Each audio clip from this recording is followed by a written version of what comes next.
Hello, friends. French President Emmanuel Macron has once again announced that he is going to formally recognize the state of Palestine. For this declaration, he has chosen the upcoming United Nations General Assembly session in September, where he plans to make the announcement official. According to him, the logic behind doing it during the General Assembly is to present it in front of as many nations as possible.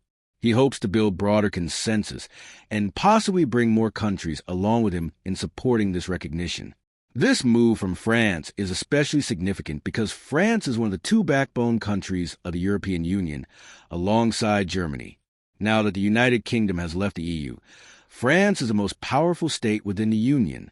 Generally, when France and Germany take a stance, the rest of the EU tend to follow suit.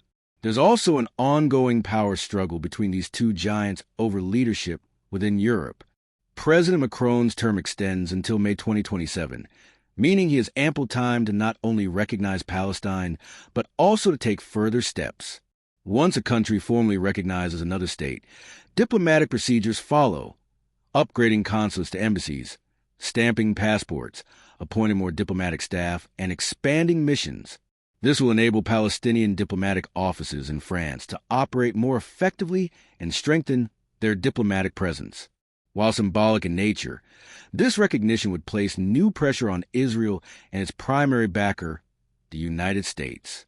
It signals that powerful Western nations are increasingly willing to acknowledge Palestine as a sovereign state.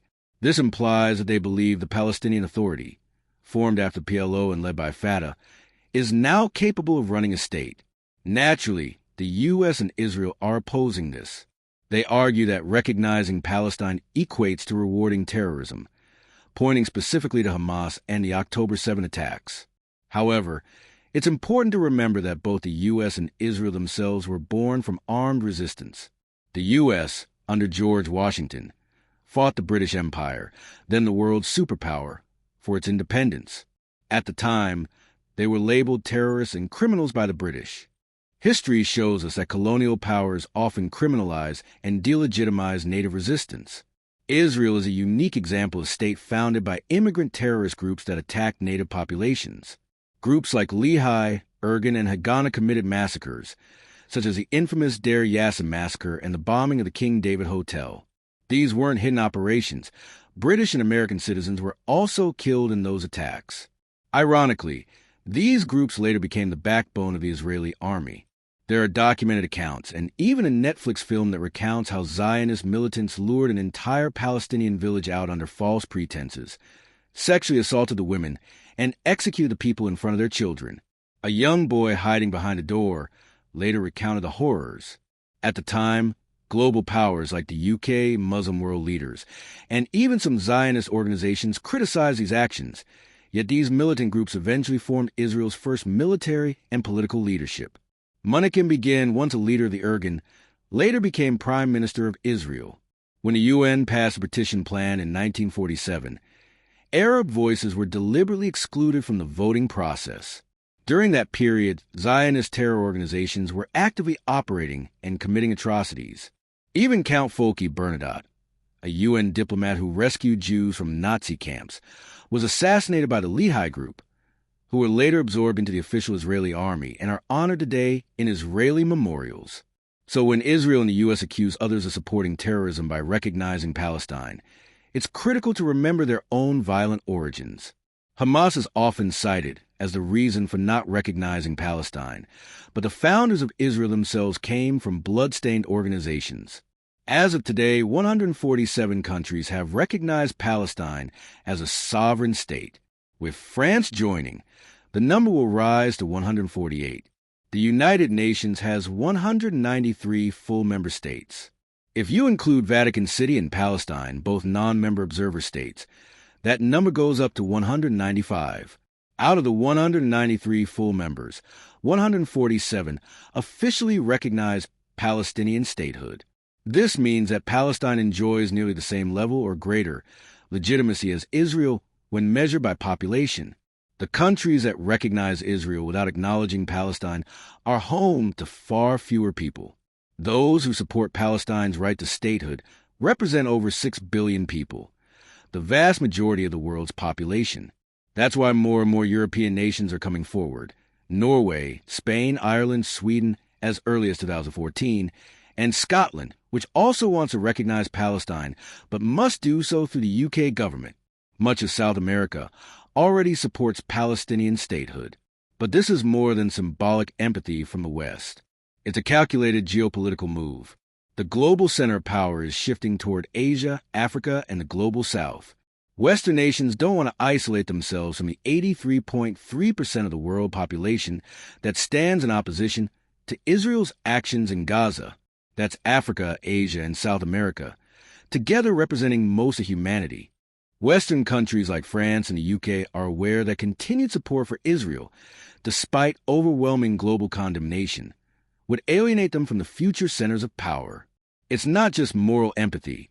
They're acting in their own political and economic interest. Immigration is another factor, due to conflicts in North Africa and the Middle East, many of which the West helped fuel.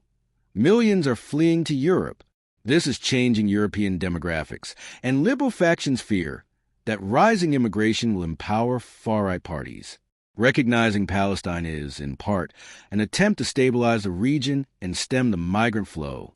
Currently, there are 7 million Palestinians within Israel and the occupied territories, Gaza, the West Bank, and East Jerusalem.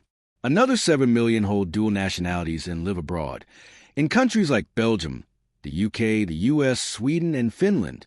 If genocide in Gaza continues and expands to the West Bank, these millions won't flee to Saudi Arabia or Pakistan. They'll head to Europe. So Western countries are also trying to prevent a future migration crisis. Thus, their moves are not just emotional, they're diplomatically and economically strategic.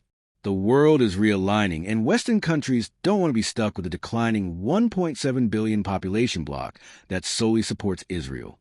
They want to remain relevant to the other 83% of humanity. Many people ask, won't recognizing Palestine anger the U.S. and Israel? Possibly, but the West sees that the U.S. under leaders like Trump and the far-right Republicans has started treating allies like vassal states. Nations like France, Canada, and even the UK are now more inclined to assert their independence. The European Union is already the largest donor of humanitarian aid to Palestine. In contrast, U.S. aid has significantly dropped under Trump. Ironically, while the U.S. cuts aid to Palestinians, it heavily funds illegal Israeli settlements in the West Bank. So, the EU is already morally and financially invested in the Palestinian cause. There's a historical burden, too. Britain and France drew the chaotic borders of the Middle East post-World War I, dividing the region in ways that continue to bleed today. They now feel some responsibility to correct those wrongs. But the question remains, will France go through with the recognition in September? A similar announcement was made in May, with a joint France-Saudi Arabia conference scheduled in New York for mid-June. That event never happened, canceled under Israeli and American pressure. Instead, those weeks saw new escalations and attacks on Iran. Could the same happen again? Perhaps. But the reasons behind France's move are solid, and it's likely more countries will follow.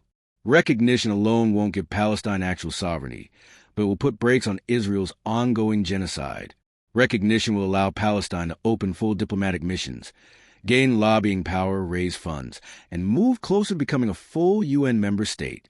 If the UK also joins, the only country left blocking it in the Security Council would be the US, and even that could change under a future US administration. So yes, despite Israel and America's full efforts to erase Gaza and achieve their so-called Greater Israel, the tide of global opinion is shifting. The world's conscience is being tested by this first-ever live-stream genocide. The real question is, how much humanity will survive after this?